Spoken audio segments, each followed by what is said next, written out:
Selamat pagi saudara-saudara yang dikasihi oleh Tuhan Yesus Kristus. Mari kita sambut hari yang telah Tuhan ciptakan, Jumat 10 Maret 2023, dengan hati yang penuh ucapan syukur. Karena Tuhan sudah menyiapkan berkat-berkat-Nya untuk kita semua. Renungan hari ini berjudul Misi Christopher Columbus. Bacaan firman Tuhan diambil dari Injil Matius pasal 10 ayat 5-8.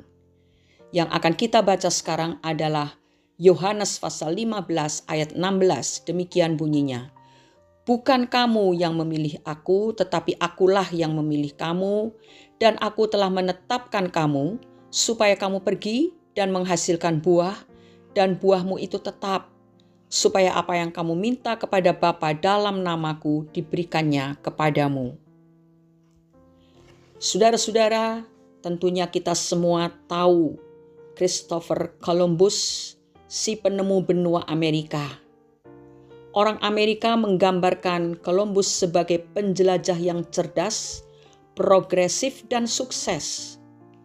Tetapi ada juga yang berpendapat bahwa motivasi Columbus berlayar untuk mencari dunia baru semata-mata hanya untuk menemukan tempat di mana dia dapat mengeruk kekayaan alam dan memperluas pengaruh Spanyol di dunia ini.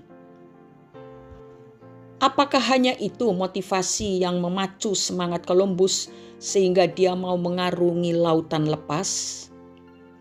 Robert Royal, penulis buku 1492 and All That, memberikan gambaran yang sangat jelas apa motivasi Columbus yang populer itu. Robert Royal menyatakan bahwa Columbus adalah seorang Kristen yang taat seperti Francis dari Assisi. Columbus yakin bahwa Tuhan telah memanggil dirinya secara pribadi untuk sebuah tujuan. Ternyata hasrat Columbus untuk mengarungi lautan lepas diilhami oleh cerita para biarawan Fransiskan yang mengajarkan bahwa dunia akan segera berakhir ketika Injil disebarkan sampai ke ujung bumi. Inilah yang ditangkap oleh Columbus bahwa dia harus melakukan tugas sebagai seorang murid Kristus, yaitu menjadi alat Tuhan untuk mengabarkan Injil ke tempat-tempat yang belum terjangkau oleh kabar baik. Alasan inilah yang membuat Columbus selalu berusaha memperkenalkan Injil Yesus Kristus ketika dia bertemu dengan penduduk pribumi di suatu tempat.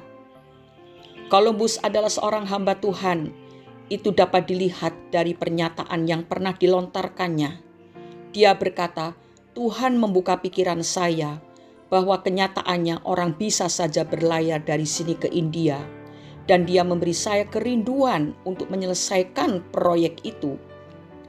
Di hati penjelajah hebat itu ada api misi yang berkobar untuk memperluas kerajaan Allah, bukan hanya ekspansi untuk kebesaran Spanyol semata.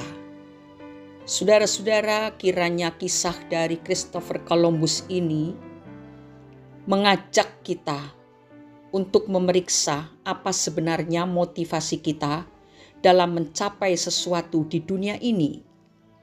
Memberitakan kabar baik kepada setiap orang adalah misi yang seharusnya memotivasi hidup para murid Kristus. Memberitahukan kepada orang lain bahwa mereka bisa memiliki kehidupan yang sangat indah di kekekalan, merupakan hal termulia yang bisa kita kerjakan ketika kita hidup di muka bumi ini. Ingatlah bahwa Tuhan telah mempercayakan sebuah kewajiban yang istimewa bagi kita, yaitu untuk menuntun orang yang belum menerima keselamatan di dalam Tuhan Yesus. Saudara-saudaraku, menjadi pemberita kabar baik bukan berarti kita harus meninggalkan pekerjaan yang sedang kita geluti, lalu menjadi seorang penginjil secara sepenuh waktu. Yang Tuhan inginkan kita menjadi utusannya sebagaimana Columbus menjadi utusan Tuhan sesuai dengan profesi yang digelutinya. Tugas kita sangat sederhana. Tuhan ingin kita mencerminkan dan menceritakan kemerdekaan serta tahun rahmat-Nya ketika kita beraktivitas, baik sebagai pelajar, guru, perawat, atau polisi, atau tentara. Mungkin juga ada yang berprofesi sebagai dokter, wiraniaga, penulis, pelukis, akuntan, ahli hukum, dan sederet profesi-profesi yang lain. Karena itu marilah saudara-saudara murid Kristus, teruslah mencari jiwa yang terhilang, yang Tuhan tempatkan di jalur profesi yang sedang kita jalani. Dalam kitab Nabi Yesaya pasal 61 ayat 1 dan 2, demikian bunyinya, Roh Tuhan Allah ada padaku, oleh karena Tuhan telah mengurapi aku.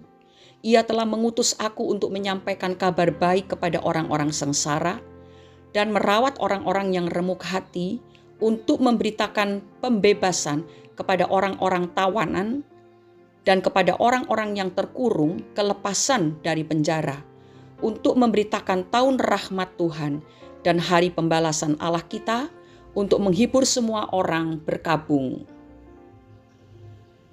Sebagaimana Allah mengutus Yesaya, demikian juga Tuhan mengutus kita, murid-murid Kristus ini, untuk memberitakan kabar baik.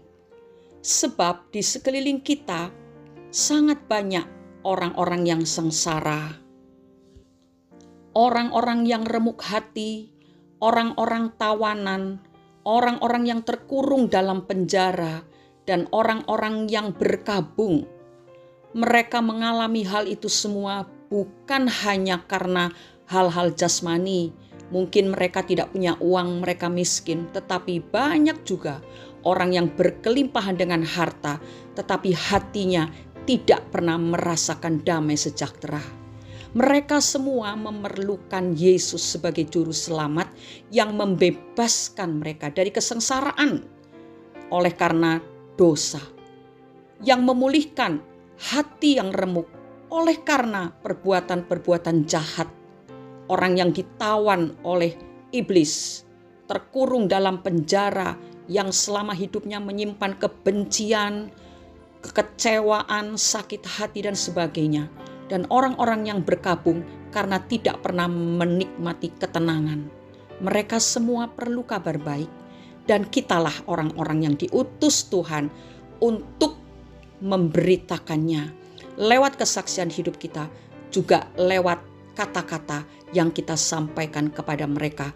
Kata-kata yang diurapi oleh Roh Kudus. Kata-kata yang mengandung kasih, yang penuh belas kasihan Kristus. Itu sangat dibutuhkan oleh orang-orang yang tadi disebutkan dalam Yesaya yang sudah kita baca. Mari renungkan hal ini, saudara. Tugas ini bukan untuk para nabi pada perjanjian lama, para rasul di perjanjian baru, tetapi untuk zaman akhir ini, kita murid-murid Kristus juga harus menerima dan melaksanakan tugas yang Tuhan tetapkan untuk kita lakukan. Mari kita berdoa.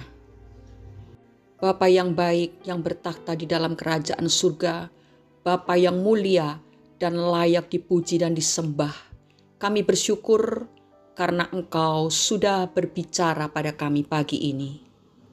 Kami mohon Roh Kudus membuka mata kami, bukan hanya mata jasmani tetapi mata rohani kami, agar kami melihat kebutuhan orang-orang yang ada di sekeliling kami, kebutuhan akan kabar baik, yaitu kabar keselamatan di dalam Yesus Kristus.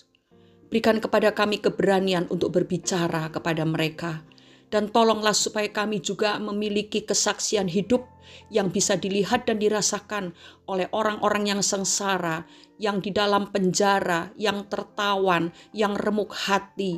Oh Tuhan, tolonglah supaya kami ini menjadi alat di tangan Tuhan untuk membawa mereka kepada keselamatan, kepada juru selamat, yaitu Tuhan Yesus Kristus.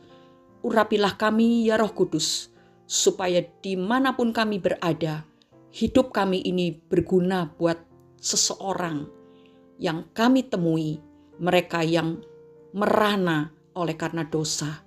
Terima kasih Bapa, kepercayaan dan tugas yang Kau berikan kepada kami akan kami terima dan kami lakukan karena kami mengasihi Tuhan dan mengasihi sesama kami. Dalam nama Tuhan Yesus Kristus, kami sudah berdoa dan mengucap syukur. Amin.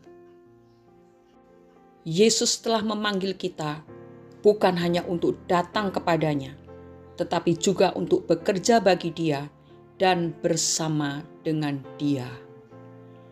Mari lakukan tugas ini sambil kita beraktivitas. Kita pun memberitakan Injil Kristus, kabar baik bagi mereka yang masih terhilang. Tuhan Yesus memberkati kita semua. Haleluya. Amin.